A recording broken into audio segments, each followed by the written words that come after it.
जोहार किसान भाइयों, खेती बाड़ी की खबरों से रूबरू कराता हमारा कार्यक्रम कृषि दर्शन में आप सभी का तहे दिल से स्वागत है। किसान भाइयों और बहनों, कार्यक्रम की शुरुआत हो चुकी है और इस वक्त हम आपके लिए लेकर आए हैं कृषि समाचार। तो आइए देखते हैं कृषि समाचार। नमस्कार, कृषि समाचार में आपका स्वागत है। मैं हूं अंशुशिखा लकड़ा। आइए देखते हैं आज कृषि समाचार में क्या है खास। खूंटी में कृत्रिम गर्भाधान केंद्र खोलने के लिए दिया जाएगा मैत्री प्रशिक्षण। गुमला के जलाशयों में अंगुलिकाओं की आपूर्ति के लिए आवेदन आमंत्रित। गन्ना के बेहतर उत्पादन के लिए लगाएं BO 147।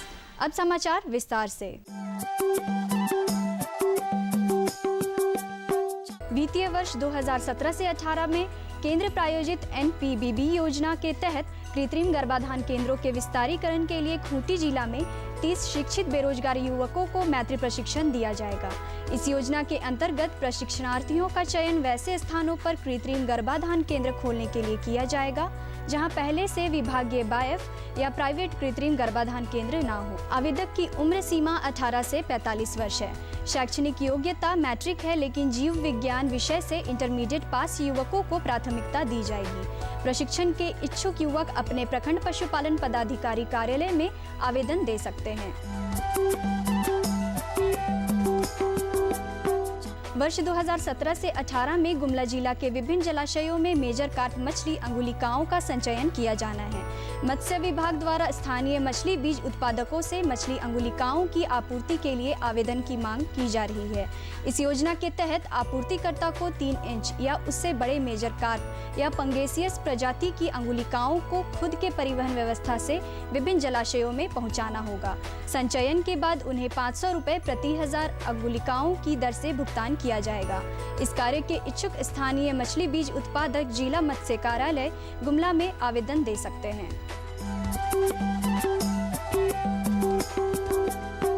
झारखंड पठारी प्रदेश है। यहाँ के अधिकांश जिलों की जमीन ढालू है, जिसमें जल जमाव नहीं होता है। ऐसी जमीन फूलों की खेती के लिए उपयुक्त है।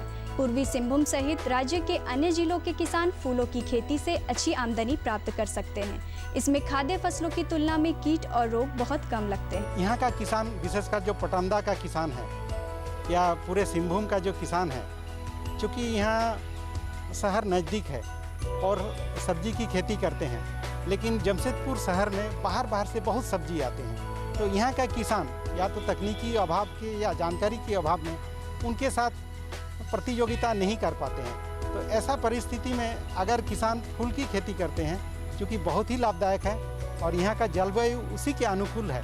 क्योंकि यहाँ सबसे अच्छा क्या है कि बरसात के दिनों में जो है यहाँ आप फूल की खेती कर सकते हैं। क्योंकि यहाँ का ज़मीन ढालूनुमा ज़मीन है, पहाड़ी ज़मीन है और इसमें जल जमाव नहीं है, तो फूल में क्या है कि कीट और बीमारी भी कम लगता है और इसका मार्केट वैल्यू बहुत ज़्यादा है।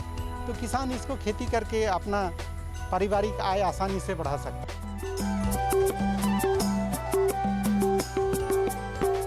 राज्य के जो किसान शरदकालीन गन्ना की खेती करना चाहते हैं, वे अक्टूबर महीने से बुआई का काम शुरू कर दें। गन्ना के बेहतर उत्पादन के लिए झारखंड के लिए अनुशंसित उन्नत प्रभेद BO 147 लगाएं। किसान भाई गन्ना की बुआई में 2 आंख वाले 45 से 50 हजार टुकड़े प्रति हेक्टेयर की दर से लगाएं। नाली बनाकर 30 सेंटीमीटर गहराई में बीज रोपें।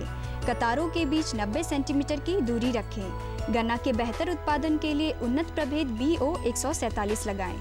ये देर से तैयार होने वाला प्रभेद है और लाल विगलन रोगरोधी है। ये सभी प्रकार की मिट्टियों के लिए उपयुक्त है।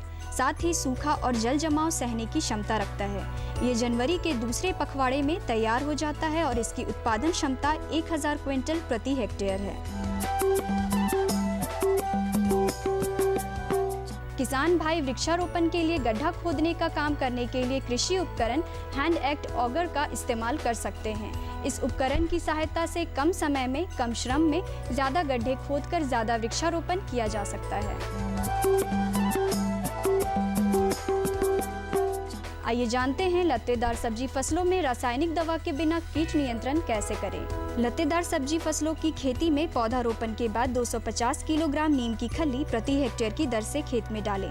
फूल लगने के समय इतनी ही मात्रा में नीम की खल्ली का दोबारा व्यवहार करें। इससे उपज भी बढ़ेगी और कीट लगने का खतरा भी कम होगा। और अब एक नज़र राज्य के 5 प्रमुख शहरों के मौसम के मिजाज पर। आज राज्य के 5 प्रमुख नगरों के अधिकतम और न्यूनतम तापमान कुछ इस प्रकार दर्ज किए गए। रांची का अधिकतम तापमान 30 डिग्री सेल्सियस और न्यूनतम 23 डिग्री सेल्सियस। जमशेदपुर का अधिकतम तापमान 34 डिग्री सेल्सियस और न्यूनतम 26 डिग्री सेल्सियस। मेदिनीनगर का अधिकतम तापमान 33 डिग्री सेल्सियस और न्यूनतम 25 डिग्री सेल्सियस। देवघर का अधिकतम तापमान 33 डिग्री सेल्सियस और न्यूनतम 26 डिग्री सेल्सियस। वहीं धनबाद का अधिकतम तापमान 33 डिग्री सेल्सियस और न्यूनतम 26 डिग्री सेल्सियस रहा।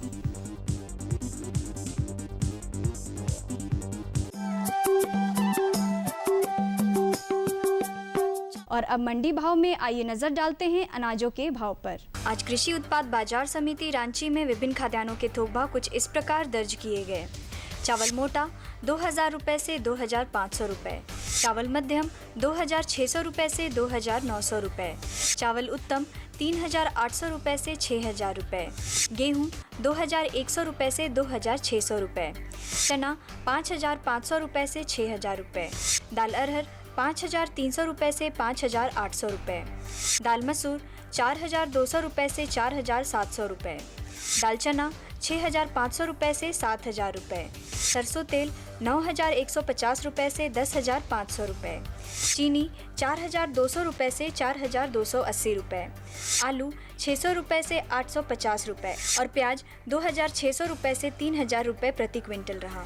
कृषि समाचार में आज इतना ही। अगले दिन अगले अंक में फिर मुलाकात होगी कुछ ताज़ा तरीन खबरों के साथ। तब तक के लिए दीजिए इजाज़त। नमस्कार, जोहार। कृषि समाचार में किसान भाइयों, आपने देखा मौसम का मिजाज, मंडी भाव और ली कृषि से संबंधित ढेर सारी नई जानकारियाँ हमारे पास और भी है, लेकिन उससे पहले लेंगे एक छोटा सा विराम। कहीं मत जाइएगा, हम जल्द हाजिर होते हैं। अरे सुन तो।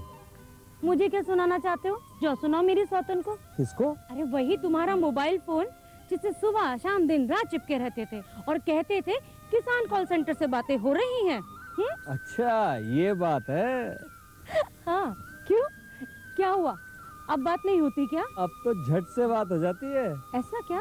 हाँ, अब तो ज्यादा लाइनें और खास तकनीक के कारण खेती के माहिरों से तुरंत बात हो जाती है। और अगर कभी लाइन व्यस्त हो तो अपनी समस्या फोन पर रिकॉर्ड करा दो, वहाँ से फोन आ जाता है और समस्या की हल का मैसेज भी आ जाता है। ये देखो आ गया। अरे वाह, इसका मतलब इंतजार की घड़ी अब खत्म। हाँ, तभी मैं सोचूं कि आजकल मुझ पर इतना प्यार क्यों आ रहा है। कृषि संबंधी समस्याओं का अपनी भाषा में तुरंत हल पाने के लिए पूरे भारत में किसी भी फोन से हेल्पलाइन नंबर पर संपर्क करें। किसानों का दोस्त किसान कॉल सेंटर।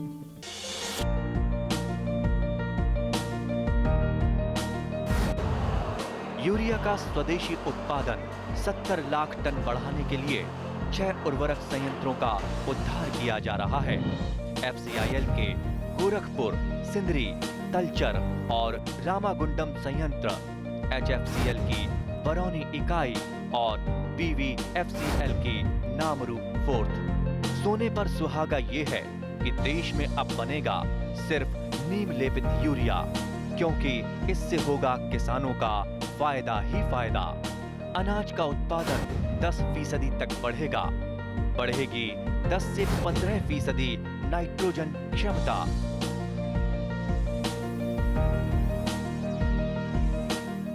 किसान भाइयों और बहनों, आपने सब्जी फसल की खेती तो कर रखी है, लेकिन इस वक्त बहुत ज़रूरी है कि आप सब्जी फसल में लगने वाले कीट और व्याधि के बारे में जानें कि उनका नियंत्रण कैसे होगा।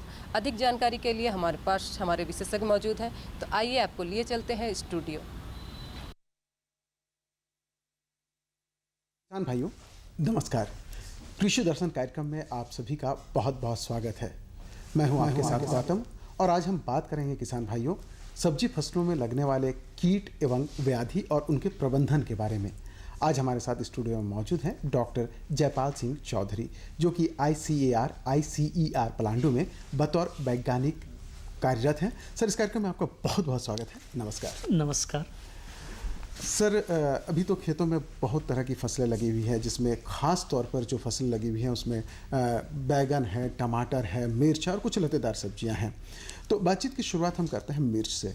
अक्सर हम देखते हैं कि मिर्च में पत्ते सिकुड़ने लगते हैं, फलों में कमी आती है। तो आखिर इस वक्त जो स्थिति है, क्यों ऐसा होता है, कारण क्या है इस तरह की स्थिति की?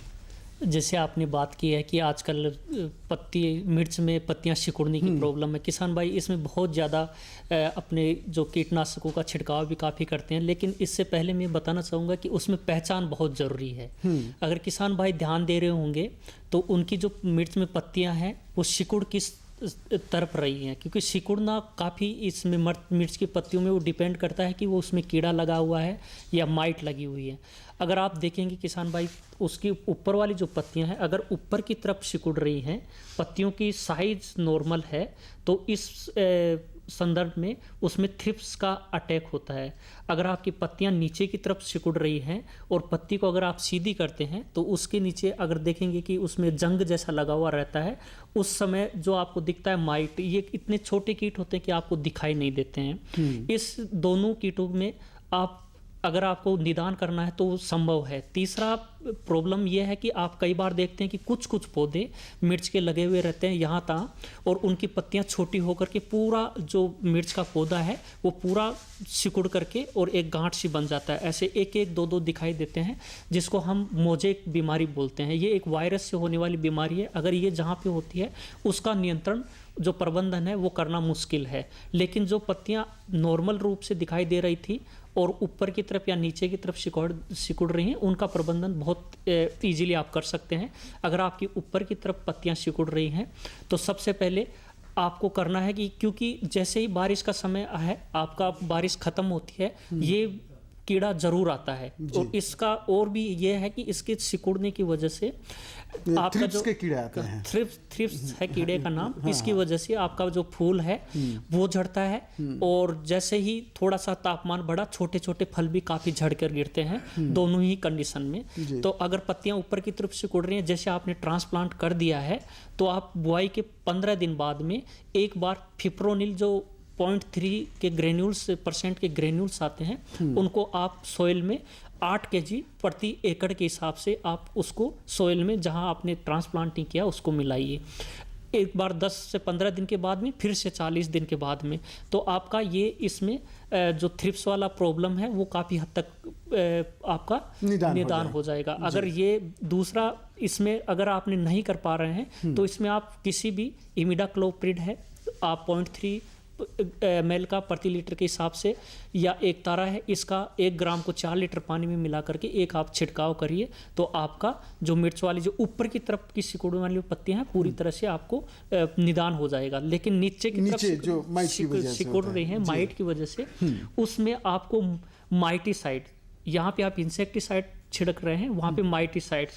इसके लिए मिर्च में अभी हमने देखा है हमारे रिसर्च से कि इसमें प्रोपरसाइड जो ओमाइट के नाम से मिलता है, एक पायरोमाइट करके भी आता है, दोनों, या फिर एक ओबेरॉन जो आप आजकल स्पाइरोमेसिफ है ना, जो ओबेरॉन के नाम से मार्केट में मिलता है। ओबेरॉन को 1 ml को 2 लीटर पानी के हिसाब से, या ओमाइट को 2 ml प्रति लीटर पानी के हिसाब से एक छिड़काव करिए और उसको दोबारा 10 दिन के अंतराल पे रिपीट करिए। तो इससे आपका माइट का जो समस्या है वो निदान हो लेकिन जाएगा। इसमें एक और ध्यान देने की बात है कि पत्तियां नीचे की तरफ सिकुड़ी हुई रहती हैं, उस पर जाला आता है, तो आपका कीटनाशक जो भी आप माइटिसाइड स्प्रे कर रहे हैं वहाँ तक नहीं पहुँचता है। तो किसान भाई इससे पहले जब छिड़काव करें तो एक खाली पानी का तेज छिड़काव, जिसको हम वाटर जेट स्प्रे बोलते हैं, पहले पानी का छिड़काव करके खाली दवा नहीं मिलाना है, फिर उस माइटिसाइड को मिला के छिड़काव करेंगे। काफी महत्वपूर्ण बात है कि पहले उस चीज को हटा लें, वहाँ से हटा लें, क्योंकि वो जैसे ही पानी सोखेगा उसके बाद आप कीटनाशक मिला करके छिड़काव करें।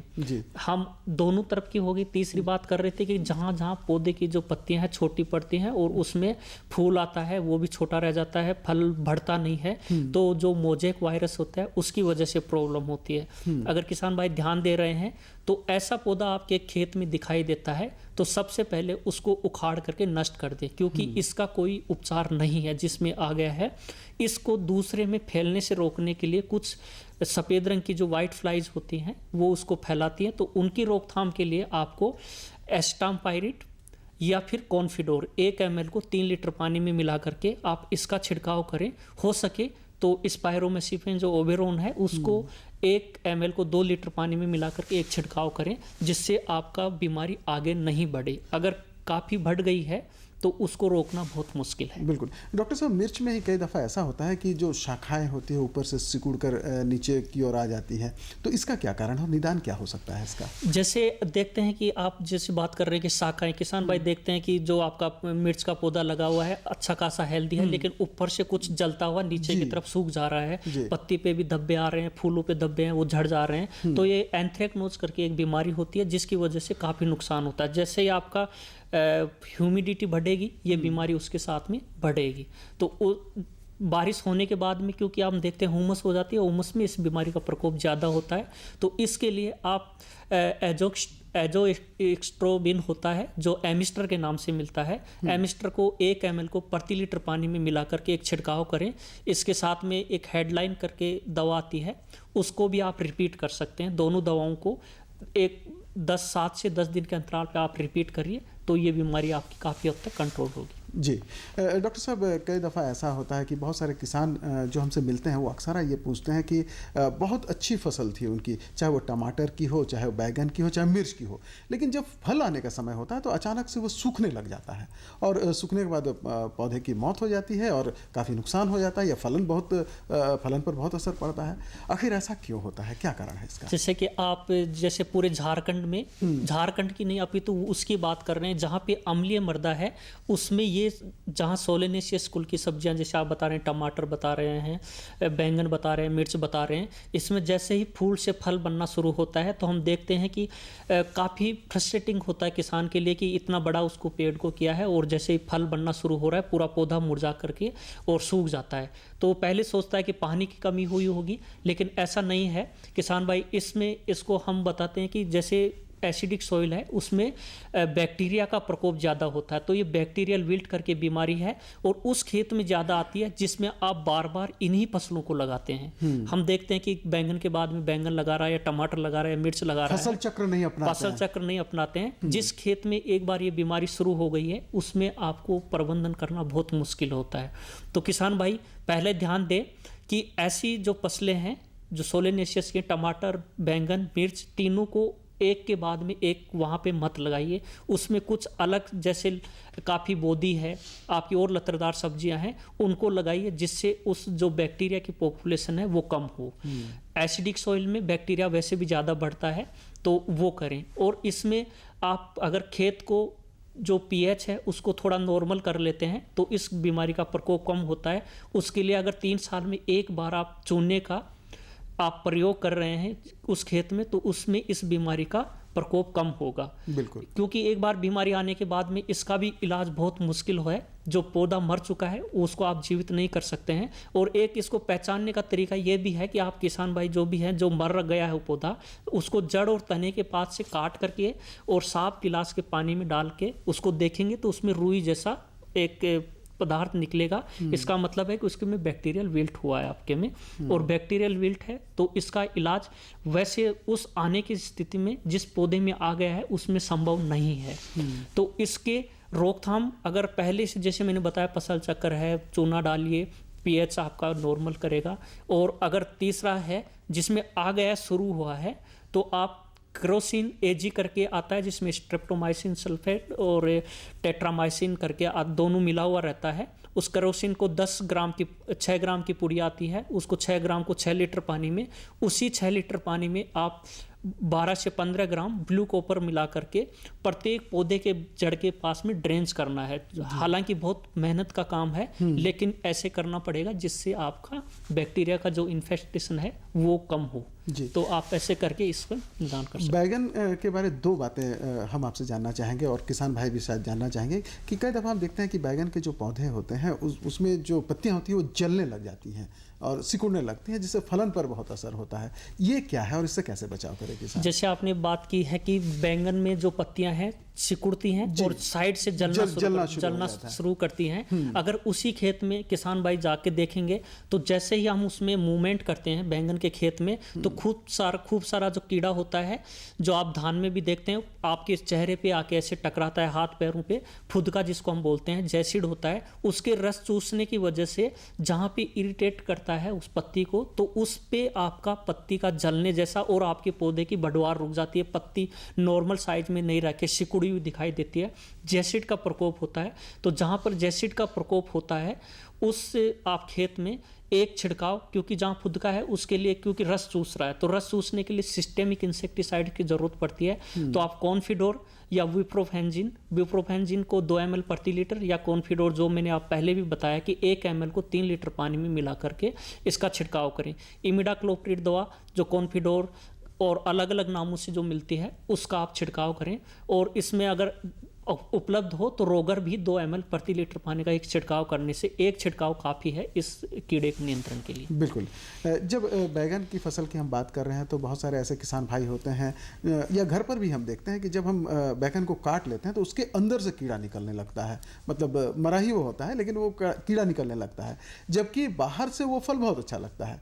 तो ये क्या है और इससे किसान कैसे बचाव करें अपनी फसलों की? ये एक जिसकी हम बात कर रहे हैं कि आप कीड़े बैंगन के अंदर कीड़ा देख रहे हैं, ये हमारा नेशनल इश्यू है। इसके लिए बीटी ब्रिंजल की हम बातें कर रहे हैं। बहुत जिसको हार्डी इंसेक्ट है, बहुत, क्योंकि जैसे इंसेक्टिसाइड का 1-2 बार स्प्रे किए हैं उस इंसेक्टिसाइड से फिर 1-2 बार मरेगा लेकिन बाद में मरना शुरू होता है। और इस कीट का प्रकोप आप बैंगन में नहीं, फल के अंदर नहीं, आप उसके तने में देखते हैं तो वहीं से भी शुरू कर देता है। जैसे ही लगाया 5-10 दिन के बाद में आप देखते हैं कि ऊपर से तना आपका सूखता हुआ पीछे की तरफ मरता हुआ जाता है। तोड़ के देखते हैं उसमें वो कीड़ा निकलता है।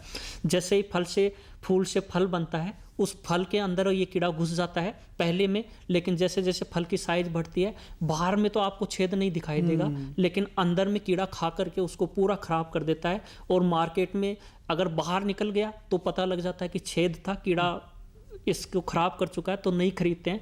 लेकिन बाहर नहीं निकला उससे पहले तो जब आप काटते हैं तब दिखाई देता है कि इसमें तो कीड़ा लगा हुआ। क्या है इसका? तो बचाव के लिए हमें पहले से ध्यान देना होगा। जहाँ पे हम इसका बिचड़ा तैयार करते हैं वो बिचड़ा जब भी हम, क्योंकि खुली जगह करते हैं, इसकी तितली होती है वो जो शाम के समय में आके अंडे दे देती है, अंडा वहाँ से देता है, उससे बच्चा निकलता है, बच्चा 2 दिन बाहर रहता है, उसी वक्त आप इसका कंट्रोल कर सकते हैं तो कर लीजिए। अदरवाइज अंदर जाने के बाद में इंसेक्टिसाइड का जो इसके ऊपर प्रभाव होता है बहुत कम होता है। तो वहाँ आप नायलॉन से ढक करके रखिए बिचड़ा, क्योंकि कम जगह में रहता है तो आप नायलॉन का जो नेट होता है उससे ढक करके आप रखिए जिससे आप अंडे नहीं दे। और अगर यहाँ से फिर खेत में ले जाते हैं तो सबसे एक अपना देसी तरीका है कि सुबह के समय में जो राख निकलती है घर में उसको ऊपर बुरकें, ज़्यादा भी नहीं बुरकना है, उसको उसके ऊपर बुरकाव करें तो जिससे वो तितली आकर के जिसको मौत हम बोलते हैं वो उसके ऊपर अंडे नहीं दे। अगर अंडे दे दिए हैं तो राख की वजह से उससे बच्चा नहीं निकलेगा। पहला ये सबसे अच्छा तरीका है। जहाँ आप बैंगन लगा रहे हैं उस खेत के चारों तरफ आप मकई लगाइए।